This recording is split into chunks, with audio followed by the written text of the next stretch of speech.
Hi friends, আসসালামু আলাইকুম। আশা করি সবাই খুব ভালো আছেন। আমিও আল্লাহর রহমতে খুব ভালো আছি। আজ তৈরি করে দেখাবো কাঁকরোল দিয়ে কই মাছের ঝোল।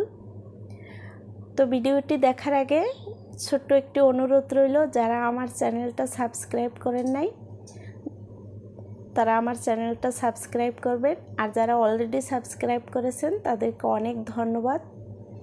আর একটা লাইক ও কমেন্ট করবেন, আর পাশে থাকা বেল আইকনটি অন করে রাখবেন, এতে করে আমার নতুন ভিডিওগুলো সাথে সাথে পেয়ে যাবেন। এখানে আমি কয়েকটা কই মাছ নিয়েছি, আর এটাকে ভাজার জন্য আমি 1 চামচ হলুদের গুঁড়ো আর সামান্য লবণ দিয়ে মেখে নেব।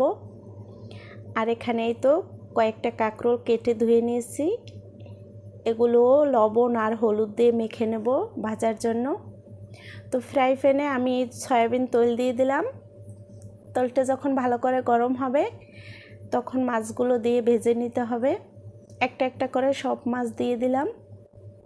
এই মাছগুলো দেশি কই মাছ, আমাদের পুকুর থেকেই ধরা, খুব ফ্রেশ মাছ। আর কই মাছগুলো খেতে অনেক টেস্টি, আমার কাছেও কই মাছ খেতে খুব ভালো লাগে। তো এক সাইড যখন ভাজা হয়েছে উল্টে দিয়ে অন্য সাইডটাও ভেজে নিতে হবে। মাছগুলো এভাবে একটু ভেজে নিয়ে রান্না করলে খেতে অনেক ভালো লাগে। তো এবারে আমি এগুলোকে তুলে রেখে দিলাম। একই ফ্রাই প্যানে আমি এখানে কাঁকরোলগুলো একটু ভেজে নেব। কাঁকরোলগুলো একটু ভেজে রান্না করলে তরকারিটা অনেক টেস্টি হয়, এতে করে এর একটা যে কাঁচা স্মেল এটা থাকে না। তাই আমি 2 মিনিটের মতন এটাকে একটু ভেজে নিলাম। তো এবার এগুলো আমি তুলে নেব। একই ফ্রাই প্যানে আমি তরকারিটা রান্না করব। তো এখানে আমি সব মশলা নিয়ে নিলাম। আদার পেস্ট, পেঁয়াজের পেস্ট, শুকনো মরিচের গুঁড়ো, পরিমাণ মতন লবণ, জিরের গুঁড়ো। তো আমি এখানে সব একসাথে দিয়ে দিলাম পেঁয়াজ আর আদার পেস্ট। তো এই দুটোকেও ভালো করে একটু ভেজে নিতে হবে।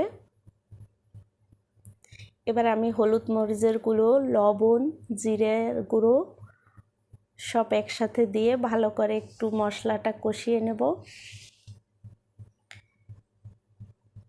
সামান্য আরেকটু পানি দিয়ে মশলাটাকে বেশ কিছু সময় একটু কষিয়ে নিতে হবে।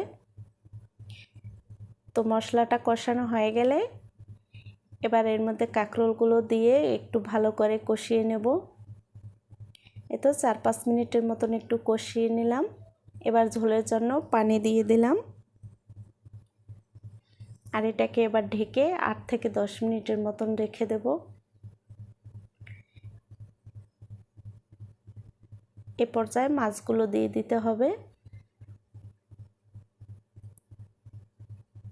এই তরকারিটা খেতে অনেক মজা, খুব ভালো লাগে। তো এবার আবার ঢেকে আমি রেখে দিলাম 5 মিনিট। তো এবার দেখা যায় তো কাঁকরোলগুলো খুব ভালোভাবে সিদ্ধ হয়ে গেছে। এবার আমি এটাকে নামিয়ে সার্ভ করার জন্য তুলে নেব। এই তো তৈরি করে দেখালাম কই মাছ দিয়ে কাঁকরোলের ঝোল। এই তরকারিটা কিন্তু অনেক ভালো লাগে খেতে। আপনারা আমার ভিডিওটি ফলো করে রান্না করে খেতে পারেন, খুব ভালো লাগবে। তো আশা করছি অনেক ভালো লাগবে। আর ভিডিওটি দেখার জন্য অনেক অনেক ধন্যবাদ। সবাই সুস্থ থাকেন, ভালো থাকেন। আল্লাহ হাফেজ।